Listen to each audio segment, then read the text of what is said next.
Good evening, Nick. It's Friday, January 23rd, and while I've really enjoyed the offline character discussion, I think it's time to talk about video games in a new direction. Why is it so impactful? I mean, Nick, there's our arguments that we've already made, like how it's so interactive, but let's face it, that's not unique to video games. I mean, there's Dungeons and Dragons slash Pathfinder, there's kids out in the park using their imagination. So, what makes video games so different? Why do they warrant our attention? And that's kind of what I want to talk about today. First of all, Nick, video games are just reaching a wider audience at a faster rate. I mean, the study's a little old, and there'll be a link in the doobly doo. Man, I'm almost gonna hit the screen one of these times on the first try.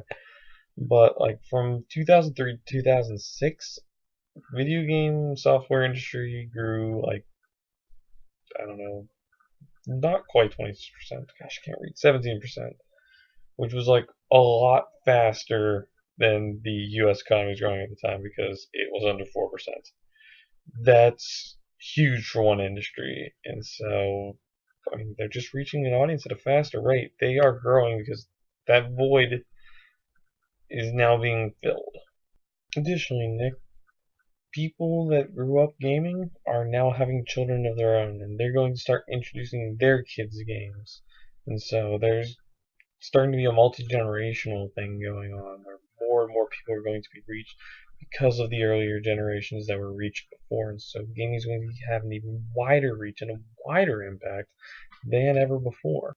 And finally, Nick, social media. Now, I'm not going to weigh in on this hashtag Gamergate thing that went down a while ago, but just the fact that games are being discussed in social media, people have really taken notice. Gaming is now an important and integral part of our society. You cannot ignore games. They are reaching everyone whether they play them or not. And so it's not just about the world that you immerse yourself in when you play the game, Nick.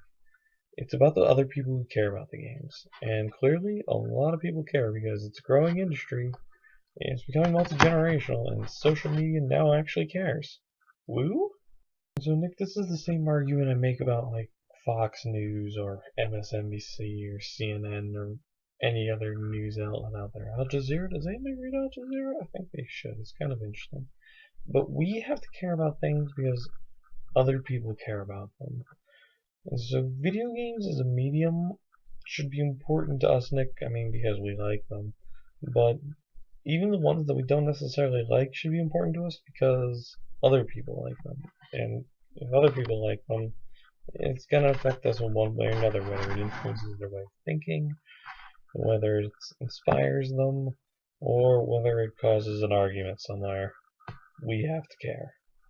And so, Nick, I think that's my really super extremely roundabout way of saying that it's not just enough to think about what a medium does for us or why the medium's interesting, but we also got to put in the context of the larger world. Why is it ultimately important? Why do we ultimately care?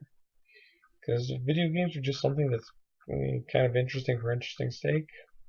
I mean, that's cool and all, but like you said in your video, not everybody does good for the sake of good, and so not everything can be interesting for the sake of interesting.